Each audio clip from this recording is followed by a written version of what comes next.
Hello everyone. तो आप सभी कैसे हैं? सभी को हरे कृष्णा, राधे राधे। तो देखिए, हम आपकी एनसीईआरटी को लेकर चल रहे थे। तो आज ये जो एनसीईआरटी, हम इसके पहले आपको 2 चैप्टर पढ़ा चुके हैं। क्लास 6 की एनसीईआरटी हम आपको लेकर चल रहे हैं। इसके बाद क्लास 7 की लेकर चलेंगे और उसके बाद क्लास 8 की लेकर चलेंगे। और ये जो क्लास है वो सीटेट की क्लास है। सीटेट का जो सेकेंड पेपर है, एसएसटी का पेपर आप देते हैं, उसमें से ये एनसीईआरटी से क्वेश्चन लगभग 30 नंबर या 25 नंबर के पूछे जाते हैं। तो ये क्वेश्चन हम आज एनसीईआरटी को ये पढ़ेंगे। आज हम आपका चैप्टर 3 पढ़ेंगे। इसके पहले हमने 2 चैप्टर पढ़ा दिया है। अगर आपने नहीं देखा है तो वहाँ से जाकर देख सकते हैं। देखिए, यहाँ पर हम सिर्फ इंपॉर्टेंट पॉइंट को पढ़ेंगे और जो इम्पॉर्टेंट पॉइंट है हमने उस पर क्या किया है, हेडलाइन दे दिया है और आप वहाँ से देख सकते हैं। जहाँ इंपॉर्टेंट रहेगा वो आप सभी नोट करिएगा और बाकी ऐसे एक सरसरी निगाह से पढ़ते जाइएगा। तो चलिए हम देखते हैं। अध्याय 3 हमारा है आरंभिक नगर। तो यहाँ पर आरंभिक नगर के बारे में पढ़ना है। जैसा कि कल हमने पढ़ा था, कल आपको मोहनजोदड़ो के बारे में हमने पढ़ाया था, पुरातात्विक के बारे में पढ़ाया था। तो आज हम मोहनजोदड़ो के बारे में और कुछ चीज़ें जो हैं उसे पढ़ाएंगे। पुरातात्विक में भी कुछ पढ़ाएंगे, किस तरीके से चीज़ें मिली और क्या है। तो सारी चीज़ें आइए हम इस चैप्टर में देखेंगे। तो चलिए देखते हैं चैप्टर का नाम क्या है आपका, अध्याय 3 आरंभिक नगर। तो देखिए, पुराने भवन का संरक्षण। तो चलिए हम यहाँ पर पढ़ते हैं क्या है। देखिए, ये जसपाल है और हरप्रीत है। एक जसपाल है और एक हरप्रीत है। तो अपने घर के पास की गली में क्रिकेट खेल रहे थे तो उन्होंने देखा कि कुछ लोग उस खंडहर के घर की तारीफ कर रहे थे जिसे गली के बच्चे भुतागर कहते थे। ठीक है। और एक ने कहा कि इसकी वास्तुकला को देखो, क्या आपने कहीं लकड़ी पर इतनी सुंदर नक्काशी देखी है? दूसरी महिला ने कहा, हमें मंत्री जी को पत्र लिखकर कहना चाहिए कि वह इस खूबसूरत घर को सुरक्षित रखने के लिए इसकी मरम्मत कराने की व्यवस्था करें। यह सब सुनकर जसपाल और हरप्रीत सोचने लगे कि इस पुराने खंडहर के लोग का इतना लगाव क्यों हो सकता है। मतलब इनके दिमाग में आया कि मतलब ये तो पुराना खंडहर है तो इतना लगाव क्यों है। क्योंकि आप सभी को पता है, पुराने खंडहर देखेंगे तो उसमें बहुत अच्छी तरह की नक्काशें हैं जो आज हमें देखने को नहीं मिलती हैं। पहले जो जितनी अच्छी नक्काशें घरों में होती थी या किसी भी मोहल्लों में होती थी तो आज हमें नहीं मिलती है। आज हमें ज़्यादा से ज़्यादा सिंपल घर मिलते हैं। अब देखिए, यहाँ पर हम अब पढ़ेंगे क्या, हड़प्पा की कहानी पढ़ेंगे। कल हमने मोहनजोदड़ो की पढ़ी थी, आज हड़प्पा की पढ़ेंगे। अब इसमें से जो इंपॉर्टेंट पॉइंट रहेगा आप उसे नोट करिएगा आप अपनी कॉपी में। चलिए, हड़प्पा की कहानी। अब इसे हम थोड़ा बड़ा करके पढ़ेंगे ताकि आपको अच्छे से दिखे। चलिए हम हड़प्पा की कहानी को पढ़ते हैं। अब देखिए, यहाँ पर क्या है कि अक्सर पुरानी इमारतें अपनी कहानी बताती हैं। लगभग 150 साल पहले, कल हमने आपको क्या बताया था, रेल से वो यात्रा कर रहे थे। तो रेल की जो यात्रा है लगभग कितना 150 साल पहले लोग शुरू किए थे। तो आपको ये भी याद हो गया। अब देखिए, यहाँ पर क्या है, 150 साल पहले जब पंजाब में पहली बार रेलवे लाइन बिछाई जा रही थी। कल हमने आपको बता दिया था कि जो रेल है वो लगभग 150 साल पहले ही आई थी। ठीक है। कहाँ पर लाइन बिछाई जा रही थी? पंजाब में बिछाई जा रही थी। तो इस काम में जुटे इंजीनियरों को अचानक हड़प्पा पुरास्थल मिला। अब वहाँ पे जो काम कर रहे थे इंजीनियर, उन्हें अचानक से क्या मिला? हड़प्पा पुरास्थल मिला, जो आधुनिक पाकिस्तान में है और जो अभी कहाँ पर है? पाकिस्तान में। तो क्वेश्चन पूछ सकता है कि इंजीनियरों को जो अचानक से हड़प्पा पुरास्थल मिला था वो अभी इस समय कहाँ पर स्थित है? तो कहाँ पर है आपका? पाकिस्तान में है। ठीक है। उन्होंने सोचा कि यह एक ऐसा खंडहर है जहाँ से अच्छी ईंटें मिलेंगी। वो लोग क्या सोचे कि एक ऐसा खंडहर है जहाँ से अच्छी ईंटें मिलेंगी। जो इंजीनियर थे वहाँ के। देखिए, अब पाकिस्तान, अब पहले तो इंडिया में ही था लेकिन जब वो पाकिस्तान का किनारा है तो उनके पास दिमाग ही कितना होगा, तो आप समझ सकते हैं। अब ये क्या किए सब, देखिए ये सोचकर वे हड़प्पा के खंडहरों से हजारों ईंटें उखाड़ ले गए। अब देखिए इनका दिमाग, ये क्या किया, वहाँ से हजारों ईंटें उखाड़ ले गए। भाई अपना काम बनता है, बाहर में जाए जनता, ये वाली हरकतें उन्होंने की। अब जिससे उन्होंने रेलवे लाइन बिछाई। अब इससे क्या हुआ, रेलवे लाइन भी बिछ गई, जिससे कई इमारत पूरी तरह नष्ट हो गई। इनको बस ये लगता था, क्योंकि इन्हें पता नहीं था कि ये क्या चीज़ें हैं। इनको बस लगता था कि यहाँ पर भाई ईंट है और ईंट हमें मिल रही है, हमारा काम हो रहा है, बाकी क्या है पता नहीं। ठीक है। इन्होंने ऐसा कुछ, इनको ये नहीं था कि हाँ पुराने स्थल है या कैसे, इन्हें हमें नष्ट नहीं करना चाहिए जो भी। तो इस तरीके से उन्होंने ईंटें निकाली तो यहाँ से बहुत सारी इमारतें जो थी क्या हुई, आपका नष्ट हो गई। उसके बाद लगभग 80 साल पहले पुरातात्विदों ने इस स्थल को ढूंढा। अब इसके बाद जब इन्होंने खंडहर को आधा नष्ट कर दिया, तब 80 साल पहले पुरातत्व जो खोजबीन करते हैं उन्होंने क्या किया, स्थल को ढूंढा और तब पता चला कि यह खंडहर, उस समय क्या चला, पता चला कि यह खंडहर उपमहाद्वीप के सबसे पुराने शहरों में से एक है। किस महाद्वीप के? उपमहाद्वीप के सबसे पुराने शहरों में से एक है, क्योंकि इस नगर की खोज सबसे पहले हुई थी। इस नगर की खोज क्या हुई थी? उपमहाद्वीप जो है इसकी जो खोज है वो सबसे पहले हुई थी। इसलिए बाद में मिलने वाले इस तरह के सभी पुरास्थलों में जो इमारतें और चीज़ें मिली उन्हें हड़प्पा सभ्यता की इमारत कहा गया। ठीक है। शहरों का निर्माण लगभग 4700 साल पहले हुआ था। पूछ सकता है कि शहरों का जो निर्माण था वो कितने साल पहले हुआ था? तो 4700 साल पहले हुआ था। अब आइए अगला देखते हैं क्या है हमारा पॉइंट। देखिए अब इन नगरों की विशेषता क्या थी। अब देखिए नगर तो ढूंढे गए। आपके देखिए 80 साल पहले ये नगर ढूंढा गया। पहले क्या था? एक खंडहर टाइप था। इन्होंने बहुत सारी चीजें नष्ट कर दी। फिर उसके बाद पूरा तात्विक आए, उन्होंने इसे ढूंढा और ये एक नगर मिला इन्हें, और इसकी इन्होंने खोज की तो ये क्या इनको क्या दिखा? एक नगर दिखा। अब ये नगर का जो निर्माण था वो 4700 साल पहले हुआ था। अब क्या होता है कि अब कैसे निर्माण हुआ था इस नगर में, किस तरीके की चीज़ें थी, इस नगर की विशेषता क्या थी, अब उसके अंदर जाएंगे। जैसे मान लीजिए आपका शहर है, आपने ढूंढा है अपने शहर, या तो आप जिस शहर में रहते हैं वो शहर नष्ट हो गया है। फिर उसके बाद कोई इस मतलब आपके शहर के सारी दुनिया से सारे लोग खत्म हो चुके हैं। अब उसके बाद दूसरी दुनिया आती है तो वो लोग उसे ढूंढते हैं। तो अब क्या करेंगे? आपके शहर के बारे में पता लगाएंगे कि आप क्या यूज करते थे, किस तरीके से आपका शहर था। तो वही इसमें विशेषता इसकी बताई जा रही है। अब देखिए क्या होता है इसमें कि इन नगरों में से कोई, एक सेकेंड, इन नगरों में से कई को दो या उससे ज्यादा हिस्सों में विभाजित किया गया। ठीक है। इस नगरों में से कई बहुत लोगों क्या क्या अलग अलग विभाग में क्या किया गया? विभाजित किया गया। प्रायः पश्चिम भाग छोटा था। जो पश्चिमी भाग था कैसा था? छोटा था, लेकिन ऊंचाई पर बना था ये। इसको याद रखिएगा। देखिए इंपॉर्टेंट पॉइंट है, जहां हमने हेडलाइन दिया है, मतलब हमने हाईलाइट किया है, इसको आप पॉइंट याद रखिएगा। और पूर्वी हिस्सा क्या था? बड़ा था, लेकिन यह निचले इलाके में था। देखिए पश्चिमी हिस्सा छोटा था लेकिन ये ऊपर था, और पूर्वी क्या था? बड़ा था, लेकिन ये निचले इलाके में था। ऊंचाई वाले भाग को पुरातत्वविदों ने नगर दुर्ग कहा। अब क्वेश्चन पूछ सकता है कि जो ऊंचाई वाला भाग था पुरातत्वविदों ने क्या कहा था? तो नगर दुर्ग कहा है। और निचले हिस्से से निचला नगर कहा है। ठीक है। निचले हिस्से को उन्होंने क्या कहा? निचला नगर कहा। दोनों हिस्सों की चहारदीवारें क्या थी? पक्की ईंटों की बनी थी। इसकी ईंटें इतनी अच्छी पकी थी कि हजारों सालों बाद भी उनकी दीवारें क्या थी? खड़ी रही। दीवारें बनाने के लिए ईंटों की चिनाई इस तरह करते थे, चलिए इस तरीके से करते थे कि जिससे कि दीवारें खूब मजबूत रहे। कुछ नगरों के नगर दुर्ग में कुछ खास इमारतें बनाई। मिसाल के तौर पर मोहनजोदड़ो में खास तालाब बनाया गया। अब देखिए यहाँ पर एक नगर है आपका मोहनजोदड़ो, वहां पर मिसाल के तौर पे देखिए ये कहा ना कि कुछ नगरों में नगर दुर्ग में कुछ खास इमारतें बनाई गई थी। जहां आपका नगर दुर्ग था, तो नगर दुर्ग आपका कहाँ था? ऊंचाई पे था। तो उसी के मिसाल के तौर पे वहां पे एक आपका मोहनजोदड़ो था, तो वहां पर क्या बनाया गया था? खास तालाब बनाया गया था, जिसे पुरातत्वविदों ने क्या कहा? उसे महान स्नानगार कहा। ठीक है। तो क्वेश्चन पूछ सकता है कि मोहनजोदड़ो में क्या था? खास तालाब था। तो मोहनजोदड़ो में जो खास तालाब था पुरातत्वविदों ने उसे क्या कहा? उसे महान स्नानागार कहा। अब इस तालाब को बनाने में ईंट और प्लास्टर का इस्तेमाल किया गया था। इसमें पानी की रिसाव रोकने के लिए प्लास्टर के ऊपर चारकोल की परत चढ़ाई गई थी। ठीक है। अब आइए अगला देखते हैं यहाँ पर क्या है कि इस सरोवर में दो तरफ से उतरने के लिए सीढ़ियां बनाई गई थी और चारों ओर के कमरे बनाए गए थे। इससे भरने के लिए पानी कुएं से निकाला जाता था और उपयोग के बाद इसे खाली कर दिया जाता था। शायद यहाँ विशिष्ट नागरिक विशेष अवसरों पर स्नान किया करते थे। अब देखिए इंपॉर्टेंट पॉइंट यहाँ पर आता है कालीबंगा आपका। अब देखिए कालीबंगा से क्वेश्चन आपको पूछता है कालीबंगा और लोथल जैसे अन्य नगरों में अग्निकुंड मिले, तो पूछ सकता है कि अग्निकुंड कहाँ मिले? तो कालीबंगा और लोथल से मिले, जहां संभवतः यज्ञ किए जाते होंगे। कालीबंगा में और लोथल में क्या किए जाते होंगे? यज्ञ किए जाते होंगे, तभी अग्निकुंड मिले। हड़प्पा, मोहनजोदड़ो और लोथल जैसे कुछ नगरों में बड़े बड़े भंडारगृह मिले हैं। याद रखिएगा, पूछ सकता है कि बड़े बड़े भंडारगृह कहाँ से मिले हैं?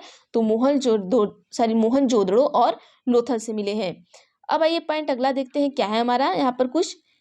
देखिए ये नगर आधुनिक पाकिस्तान के पंजाब और सिंध प्रांतों के गुजरात, राजस्थान, हरियाणा, पंजाब प्रांतों में मिले हैं। इन सभी स्थलों में पुरातत्वविदों को अनोखी वस्तुएं मिली, जैसे मिट्टी के लाल बर्तन जिन पर काले रंग के चित्र बने थे, पत्थर के वाट, मुहरे, मनके और तांबे के उपकरण और पत्थर के लंबे ब्लेड आदि मिले थे। आइए अगला पॉइंट देखते हैं क्या है हमारा। ये देखिए आप एक तरीके का देखिए मोहनजोदड़ो है। मोहनजोदड़ो से यहाँ पर जुड़ा क्या है? सिंधु नदी है।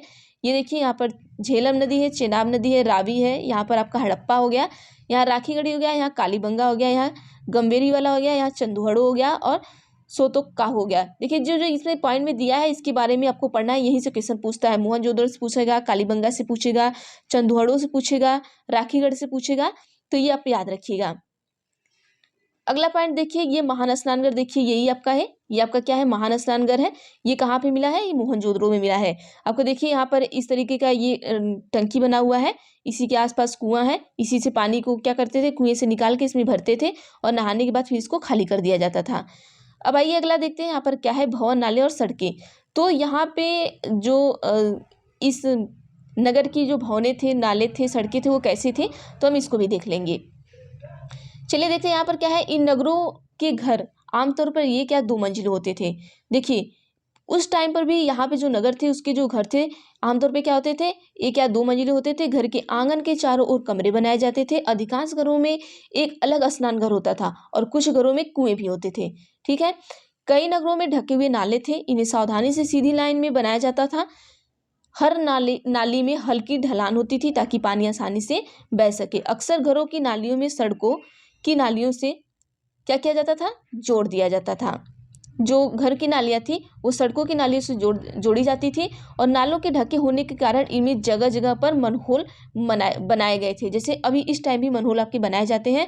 सोचिए उस टाइम भी वो कितना डेवलप आपका ये नगर था उस टाइम का, जिनके जरिए इनकी देखभाल और सफाई की जा सके। घर, नाले और सड़कों का निर्माण योजनाबद्ध तरीके से एक साथ किया जाता था। जैसे आपके शहर को ढूंढे तो आपके शहर में इस तरीके से अलग अलग चीज़ें मिले और हम उससे क्या करें, उसको लिख लें। तो इसी तरीके से उस टाइम भी इन लोगों ने उस नगर को ढूंढा और उसके बारे में ये सारी चीज़ें ये लोग बता रहे हैं। ठीक है, अब आइए देखते हैं हम अगला क्या है हमारा। अब इनका नगरीय जीवन कैसा रहा होगा। अब ये करते हैं, मतलब देखिए ये खुदाई हुई, खुदाई के बाद ये देखते हैं कि अब देखिए इनको क्या क्या मिला, स्नान गृह मिला और फिर उसके बाद अलग अलग चीज़ें इनको मिली, मिट्टी के बर्तन मिले, सब कुछ मिले। तो अब इनका नगरीय जीवन कैसा रहा होगा। अब ये क्या करते हैं, एक आइडिया लगाते हैं, मतलब कि वहाँ की चीज़ों को देखकर और वहाँ की बनावट को देखकर। चलिए देखते हैं कि हड़प्पा के नगरों में बड़ी हलचल रहा करती थी। जो हड़प्पा का नगर था वहाँ पर क्या रहती थी, बहुत हलचल रहा करती होगी, इनका ये मानना था। जो पुरातात्विक लोग थे, यहाँ पर ऐसे लोग रहते होंगे जो नगर की खास इमारत बनाने की योजना में जुटे रहते थे। यह संभवतः यहाँ के शासक थे। यह भी संभव है कि ये शासक लोगों को भेजकर दूर दूर से धातु, बहुमूल्य पत्थर और अन्य उपयोगी चीज मंगवाते थे। पूछ सकता है कि जो पहले के नगर थे वहाँ पे कौन लोगों को दूर दूर भेजकर बहुमूल्य चीजों को मंगवाते थे, तो वहाँ के कौन, शासक मंगवाते थे। ठीक है, शायद शासक लोग खूबसूरत मनकों तथा सोने चांदी के बने आभूषण जैसी कीमती चीजों को अपने पास रखते होंगे। इन नगरों में लिपिक भी होते थे जो मुहरों पर लिखते ही थे। ठीक है, मुहरों पर तो लिखते ही थे और शायद अन्य चीजों पर भी लिखते होंगे जो बच नहीं पाई। वो मोहरों पर लिखते थे और अन्य चीज़ों पर लिख पाए होंगे और वो क्या होंगे, नष्ट हो गया होगा, क्योंकि बहुत साल पुराना, 4700 साल पुराना आपका ये था। तो उतने दिन में तो बहुत सारी चीज़ें नष्ट हो गई होंगी। जैसे अभी हम कागज़ पे लिखते हैं तो जो क्या हमारा कागज़ 4700 साल पुराना रह सकता है, नहीं रह सकता है, तो नष्ट हो जाएंगी। अब जैसे पत्थर पे लिखा हुआ है तो वो बच सकता है। तो इसी तरीके से ये अपना एक इमेजिन कर रहे हैं। और इसके अलावा नगरों में शिल्पकार स्त्री पुरुष भी रहते थे। इनका मानना है कि भाई उस समय मतलब जो शिल्पकार थे वो स्त्री भी हो सकती थी और पुरुष भी हो सकते थे, जो अपने घरों किसी उद्योग स्थल पर तरह तरह की चीज़ें बनाते होंगे। लोग लंबी यात्राएं भी करते थे। देखिए यहाँ पे लोग क्या करते थे, लंबी यात्राएं भी करते थे और वहाँ से उपयोगी वस्तु लाते थे और साथ ही लाते थे सुदूर देशों की किस्से कहानियाँ। सुदूर मतलब आपसे दूर देश की किस्से कहानियाँ भी लाते थे। अब भाई यात्रा कर रहे हैं तो दूर देश जा रहे हैं तो वहाँ से किस्से कहानियाँ भी लाते थे। मिट्टी से बने कई खिलौने भी मिले हैं।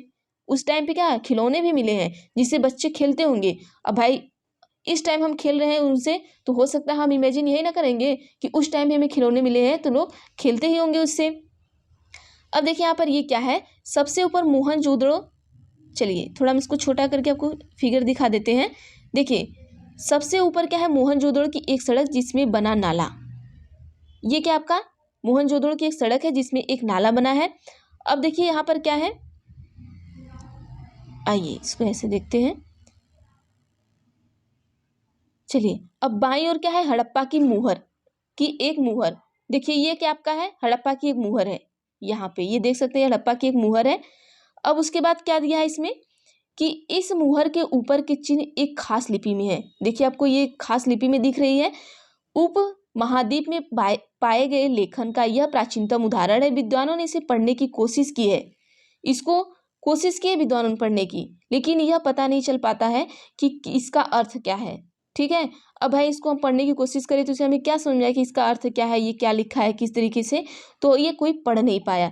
उनका अपना अलग हैंड राइटिंग रही होगी, अपना अलग लिखते रहेंगे, उनको अपना अलग समझ में आता रहा होगा। तो इस तरीके से ये चीज़ें हमें समझ में नहीं आई। अब यहाँ पर क्या है और कि लेकिन अभी तक ये पता ही नहीं चला क्या है। अब दाईं ओर क्या है, पक्की मिट्टी के खिलौने हैं आपके। दाईं ओर ये क्या है, ये पक्की मिट्टी के क्या है, खिलौने हैं। इस तरीके के खिलौने देखिए बनाए जाते थे, जो अभी भी हम यूज करते हैं खेलने के लिए।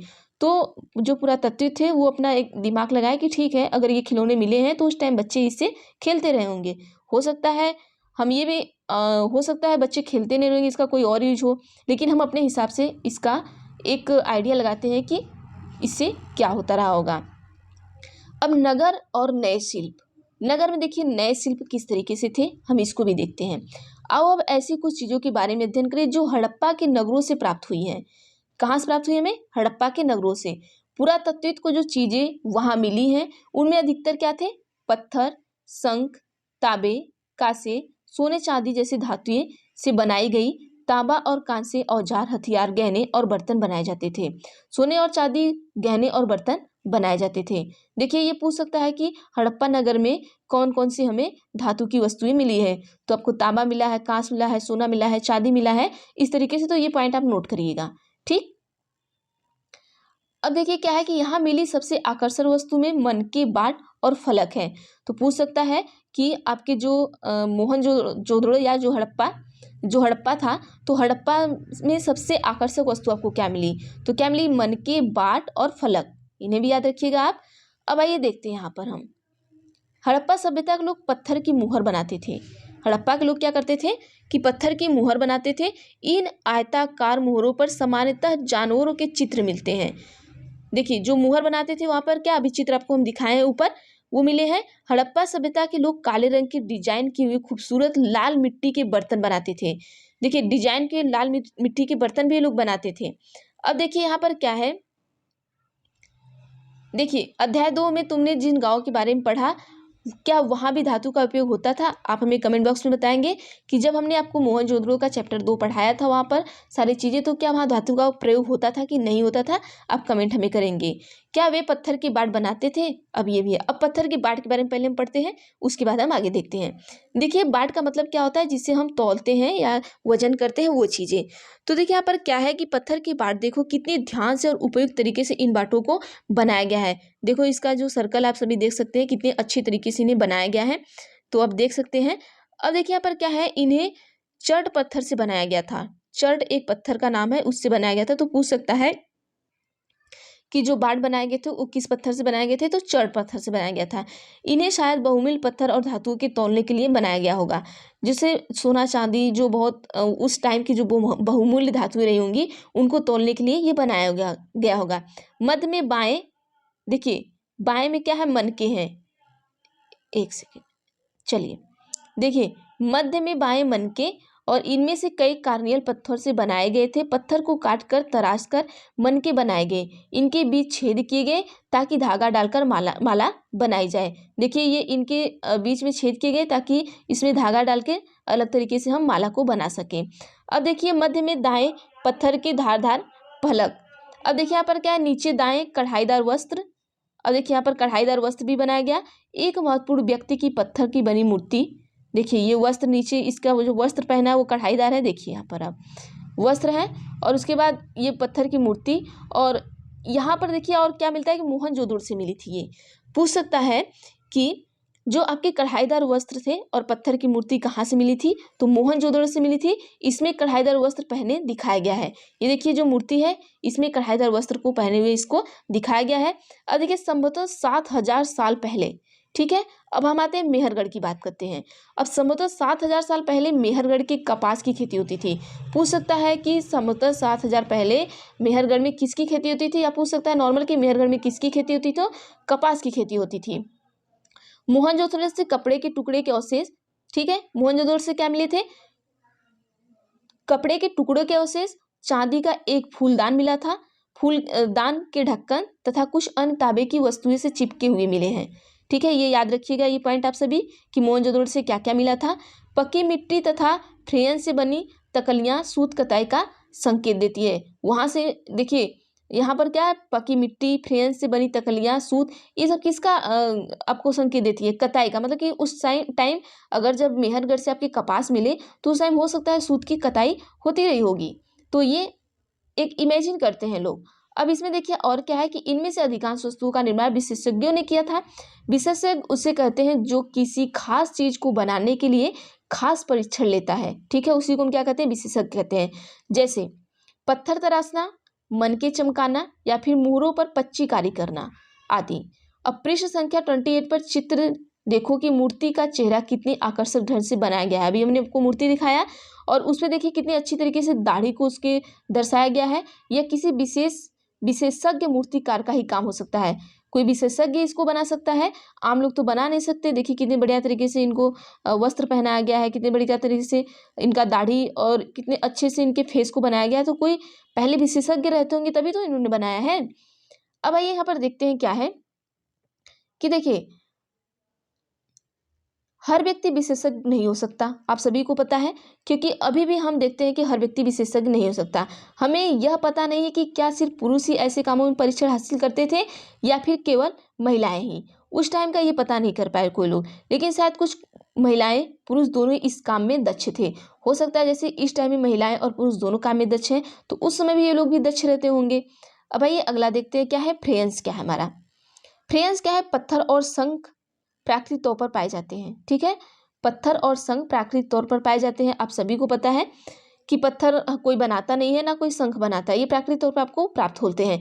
लेकिन फ्रेयंस को कृत्रिम रूप से तैयार किया जाता है। अब देखिए फ्रेयंस को कृत्रिम रूप से भी तैयार किया जाता है। अब देखिए यहाँ पर पत्थर और आपका जो शंख है ये तो प्राकृतिक है, लेकिन फ्रेयंस क्या है आपका? इसे कृत्रिम रूप से तैयार किया जाता है। बालू या स्फटिक पत्थर के चूर्ण को गोंद में मिलाकर उनसे वस्तुएं बनाई जाती थी। उसके बाद उन वस्तुओं पर एक चिकनी परत चढ़ाई जाती थी। इस चिकनी परत के रंग प्राय नीले या हल्के समुद्री हरे होते थे। फ्रेयंस से मनके, चूड़ियाँ, बाले, छोटे बर्तन बनाए जाते थे। पूछ सकता है कि फ्रेयंस से क्या क्या बनाए जाते थे, तो ये पॉइंट आप याद रखिएगा। अब देखिए कच्चे माल की खोज में, अब देखिए कच्चा माल क्या होता है हम उसके बारे में पढ़ेंगे। फिर उसके बाद देखिए यहाँ पर हड़प्पा सभ्यता है। ये चैप्टर थोड़ा लंबा है तो हम देख लेते हैं।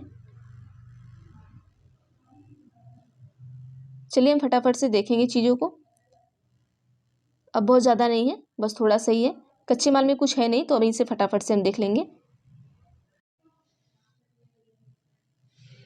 देखिए कच्चा माल उन पदार्थ को कहते हैं जो या तो प्राकृतिक रूप से मिलते हैं या फिर किसान या पशुपालक उनका उत्पादन करते हैं। जैसे लकड़ी या धातु के अयस्क प्राकृतिक रूप से उपलब्ध कच्चे माल है। इनसे फिर कई तरह की चीज़ें बनाई जाती हैं। मिसाल के तौर पर किसानों द्वारा पैदा किए गए कपास को कच्चा माल कहते हैं। ठीक है, पूछ सकता है कच्चा माल किसे कहते हैं? तो किसानों द्वारा पैदा किए गए कपास को क्या कहते हैं? कच्चा माल कहते हैं, जिसके बाद में कताई बुनाई करके कपड़ा तैयार किया जाता है। हड़प्पा में लोगों को कई चीज वहीं मिलती थी। ठीक है, ये पॉइंट याद रखिएगा। हड़प्पा में लोगों को कई चीजें वहीं मिलती थी, लेकिन तांबा, लोहा, सोना, चांदी, बहुमूल्य पत्थर जैसे पदार्थ को वे दूर दूर से आयात करते थे। पूछ सकता है कि हड़प्पा के लोग किन चीज़ों को दूर दूर से आयात करते थे? तो तांबा, लोहा, सोना, चांदी, बहुमूल्य पत्थर को। अब आइए हम अगला देखते हैं क्या है हमारा। हड़प्पा के लोग तांबे का आयात संभवतः क्या करते थे? जैसे संभवतः आज के राजस्थान से करते थे। ठीक है, जैसे आज हमारा राजस्थान जहाँ पर है वहाँ से लोग पहले क्या करते थे? तांबे का आयात करते थे हड़प्पा के लोग। पूछ सकता है कि हड़प्पा के लोग जो पहले तांबे का आयात करते थे आज के समय कहाँ पर स्थित है? तो आपके राजस्थान में है। यहाँ तक कि पश्चिम एशियाई के देश ओमान से भी तांबे का आयात किया जाता था। पूछ सकता है कि पश्चिम एशियाई देश से किस चीज़ का आयात किया जाता था? तो तांबे का आयात किया जाता था। कांसा बनाने के लिए तांबे के साथ मिलाई जाने वाली धातु टीन का आयात आधुनिक ईरान और पाकिस्तान से किया जाता था। अब ये पॉइंट देखिए आप सभी याद रखिएगा इसको, क्योंकि बहुत इंपॉर्टेंट है ये। ठीक है, सोने का आयात आधुनिक कर्नाटक और बहुमूल्य पत्थर का आयात गुजरात, ईरान और अफगानिस्तान से किया जाता था। अब देखिए इतना जो पॉइंट आपका बहुत इंपॉर्टेंट है, आप इसे अपनी कॉपी में नोट करेंगे। अब आइए देखते हैं यहाँ पर क्या है कि चीज़ों को एक जगह से दूसरी जगह कैसे ले जाया जाता था। इन चित्रों को देखकर एक खिलौने और दूसरी एक मुहर है। एक आपका खिलौना है, ये आपका मुहर है। क्या तुम बता सकते हो कि हड़प्पा के लोग यातायात के लिए किन साधनों का प्रयोग करते थे? तो कमेंट बॉक्स में आप बताइएगा किन साधनों का प्रयोग करते थे। अब देखिए यहाँ पर ये चीज़ें चलिए छोड़िए, जो इंपॉर्टेंट है हम उसको देख लेते हैं। देखिए नगरों में रहने वाले लोग के लिए भोजन। अब नगरों का तो हम खोज कर लिए, नगरों में लोग क्या क्या यूज करते थे, पहनने के लिए क्या यूज करते थे, किसके लिए क्या, वो देख ले। लेकिन अब खाने के लिए क्या क्या चीज़ें यूज करते हैं हम उनको भी देखेंगे। कल हमने आपको बता दिया था कल ही के चैप्टर में कि ये लोग क्या किए थे कि अपना अनाज वनाज उगाना शुरू कर दिए थे। तो यहाँ पर देखिए लोग नगरों के अलावा गाँव में भी रहते थे, वे अनाज उगाते थे और जानवर पालते थे। किसान और चरवाहे ही शहरों में रहने वाले शासकों, लेखकों और दस्तकारों को खाने के सामान देते थे। ठीक है, जो किसान और चरवाहे थे वही शहर वालों को भी देते थे, जैसे अब भी वैसे ही चलता है, उस टाइम भी ऐसे ही चलता था। पौधे के अवशेष से पता चलता है कि जब खोज हुआ तो वहाँ पे पौधों के कुछ अवशेष मिले, तो उससे यह पता चलता है कि हड़प्पा के जो लोग हैं वो गेहूं, जौ, दाल, मटर, धान, तिल और सरसों उगाते थे, क्योंकि उसके ऐसे कुछ अवशेष वहाँ पे अलग अलग मिले हैं। अब देखिए यहाँ पर क्या है कि जमीन की जुताई के लिए हल का प्रयोग एक नई बात थी। वहाँ पे जमीन की जुताई के लिए हल का प्रयोग नई बात थी। हड़प्पा काल के हल तो नहीं बच पाए हैं, क्योंकि वे प्राय लकड़ी से बनाए जाते थे। अब लकड़ी के बनाए जाते थे तो वो क्या हुए कि उसमें दब गए मिट्टी में, तो वो कीड़े खा गए सब, तो वे नष्ट हो गए होंगे। लेकिन हल के आकार के खिलौने मिले हैं उन्हें, ठीक है, क्योंकि वो मिट्टी के थे तो उस तरीके के खिलौने उनको मिले हैं। जैसे कि अभी भी हम कुछ चीज़ें यूज करते हैं जो, तो हम उसके खिलौने भी बनाते हैं, तो जैसे ये लोग भी बनाते रहे होंगे। इस क्षेत्र में बारिश कम होती है, इसलिए सिंचाई के लिए लोग कुछ तरीके अपनाए होंगे। समृद्ध पानी का संचय किया जाता होगा और ज़रूरत पड़ने पर उससे फसलों की सिंचाई की जाती होगी। हड़प्पा के लोग गाय, भैंस, भेड़ और बकरियां पालते थे। पूछ सकता है कि हड़प्पा के लोग कौन से पशु पालते थे, तो कौन कौन पशु पालते थे? भेड़, बकरियां, गाय, भैंस, ये पालते थे वे। और बस्तियों के आसपास तालाब और चारागाह होते थे। जो बस्ती होती थी उसके आसपास तालाब होते थे और चारागाह होते थे। लेकिन सूखे महीनों में मवेशियों के झुंडों को चारा पानी की तलाश में दूर दूर तक ले जाया जाता था। मवेशी मतलब जो जानवर थे उन्हें बहुत दूर दूर तक ले जाया जाता था। वे बेर जैसे फसलों को इकट्ठा करते थे और मछलियां पकड़ते थे और हिरण जैसे जानवरों का शिकार भी करते थे। वे शिकार भी करते थे, हिरण को मारते थे, जैसे अभी भी लोग हिरण का शिकार करते हैं, तो उस टाइम भी लोग करते थे। तो ये सभ्यता देखिए हमारे सभ्यता से कितनी मिलती जुलती है आपकी। अब अगला देखिए हम क्या है, गुजरात में हड़प्पा कालीन नगर का सूक्ष्म निरीक्षण। अब गुजरात में एक हड़प्पा कालीन नगर है जहाँ पे कुछ सूक्ष्म निरीक्षण किया गया है, तो निरीक्षण के बारे में हम पढ़ेंगे। चलिए देखिए, कच्छ के इलाके में खदीर बेत के किनारे धौलवीरा नगर बसा था। कहाँ पर धौलवीरा नगर? पूछ सकता है कि जो धौलवीरा नगर आपका है कहाँ पर बसा था, तो ये खदीर बेत के किनारे पर बसा था। अब इन्हीं पॉइंट को नोट करिएगा। वहाँ साफ पानी मिलता था और जमीन उपजाऊ थी। जहाँ हड़प्पा सभ्यता के कई नगर दो भागों में विभक्त थे, वहीं धौलवीरा नगर के 3 भागों में बांटा गया। ठीक है, धौलवीरा को कितने नगरों में बांटा गया? 3 नगरों में बांटा गया। ये पूछ सकता है आपको। जिसके हर हिस्से के चारों ओर पत्थर और ऊंची ऊंची दीवार बनाई गई। इसके अंदर जाने के लिए बड़े बड़े प्रवेश द्वार और इस नगर में एक खुला मैदान भी था जहां सार्वजनिक कार्यक्रम आयोजित किए जाते थे। जहां मिले कुछ अवशेष में हड़प्पा लिपि के बड़े बड़े अक्षरों को पत्थरों में खुदा पाया गया। ठीक है, किसको? देखिए हड़प्पा में कुछ अवशेष में क्या हुआ था कि यहाँ मिले कुछ अवशेष हड़प्पा की लिपि के बड़े बड़े अक्षरों, हड़प्पा की जो लिपि थी उसी में क्या हुआ, खुदा हुआ पाया गया। इस अभिलेख का समतल लकड़ी में जुड़ा गया था। इस अभिलेख का समतल लकड़ी में जड़ा गया था, मतलब जो अभिलेख था लिखा हुआ था उसको कहाँ क्या किया गया था, लकड़ी में जड़ा गया था। यह एक अनोखा अवशेष है क्योंकि आमतौर पर हड़प्पा के लोग लेख, मुहर जैसी छोटी वस्तुएं पाए जाते हैं। क्योंकि आमतौर पर हड़प्पा के लेख मुहरों पर पाए जाते थे, लेकिन कुछ ऐसी चीज़ें मिली जिसको क्या है कि बड़े बड़े अक्षरों में पत्थर पे खुदा गया और उसको लकड़ी में तराशा गया था, मतलब लकड़ी में उसको क्या किया गया था, जड़ा कर रखा गया था। अब गुजरात के खंबात की खाड़ी, अब आइए इसको देख लेते हैं। गुजरात के खंबात की खाड़ी से मिलने वाली साबरमती की एक उपनदी के किनारे बसा लोथल नगर ऐसे स्थान पर बसा था जहां कीमती पत्थर जैसा कच्चा माल आसानी से मिल जाता था। तो पूछ सकता है कि जो कीमती पत्थर जैसा कच्चा माल था वो कहाँ से आसानी से मिल जाता था, तो कहाँ से मिल जाता था, खंबात की खाड़ी से मिलने वाली साबरमती की एक उपनदी, या तो डायरेक्ट आप कह सकते हैं लोथल नगर। ठीक है, यह पत्थर शंखों और धातुओं से बनाई गई चीजों का एक महत्वपूर्ण केंद्र था। इस नगर में एक भंडार गृह भी था। पूछ सकता है भंडारगृह कहाँ था, तो लोथल नगर में था। ठीक है, इस भंडारगृह में कई मुहरे और मुद्रांकन या मुहरबंदी मतलब गीली मिट्टी पर दबाने से बनी उसकी छाप मिले हैं। ठीक है, मुहर है बना गया, इस पे गीली मिट्टी से लगाकर फिर इस पे कोई चीज से दबा दिया गया तो उस पे कोई अलग अलग से छाप बन गए, तो वो भी आपके लोथल से मिले। अब देखिए लोथल का बंदरगाह, ये बहुत इंपॉर्टेंट पूछता है। यह एक बड़ा तालाब लोथल का बंदरगाह रहा होगा। अब एक बड़ा सा ये देखिए तालाब है, तो ये लोग कह रहे हैं कि ये उसका बंदरगाह रहा होगा, जहाँ समुद्र के रास्ते आने वाली नावें रुकती थी। संभवतः यहाँ पर माल चढ़ाया उतारा जाता होगा। जैसे अभी भी अलग अलग के बंदरगाह हैं, तो ये अपना एक इमेजिन कर रहे हैं कि ये उस टाइम का बंदरगाह रहा होगा, जिससे कि जो समुद्र के रास्ते से माल आते थे तो यहाँ पर ये इकट्ठा उतारते रहे होंगे और ले जाते रहे होंगे, उतारा चढ़ाया जाता रहा होगा जहाजों पर। अब देखिए यहाँ पर और क्या दिया गया है, दिया गया कि यहाँ पर एक इमारत मिली है जहाँ संभवतः मनके बनाने का काम होता था। देखिए एक ऐसी इमारत मिली है जहाँ स्पेशल मनके ही बनाने के काम में था, और पत्थर के टुकड़े, अधबने मनके, मनके बनाने वाले उपकरण और तैयार मनके भी यहाँ मिले हैं। ठीक, ये कहाँ पर, लोथल में बताया जा रहा है आपको। अब देखिए मुद्रा, मुद्रा के बारे में हम कुछ पढ़ेंगे। देखिए मुद्रा, मुद्रा क्या है, जैसे मुद्रा को हम क्या कर सकते हैं, मुहर भी कर सकते हैं। ठीक है, तो मुहर और मुद्रांकन या मुहरबंदी। अभी मुहरबंदी बताया क्या था आपका, कि जैसे कोई ऐसे ये मिट्टी का कुछ ऐसे मिट्टी रखा है और इस पे कोई वस्तु है तो उसको दबा दिए तो इससे अलग अलग के डिजाइन बन जाते हैं और उसको सुखा देते हैं। तो मुहरों का प्रयोग सामान से भरे उन डिब्बों या थैलों को चिन्हित करने के लिए किया जाता होगा। देखिए आज भी हम मुहर का प्रयोग करते हैं। ठीक है, तो उस टाइम भी मोहर का प्रयोग होता था, तो उस टाइम किस लिए किया जाता होगा, ये इमेजिन लोग कर रहे हैं, जिन्हें एक जगह से दूसरी जगह भेजा जाता था।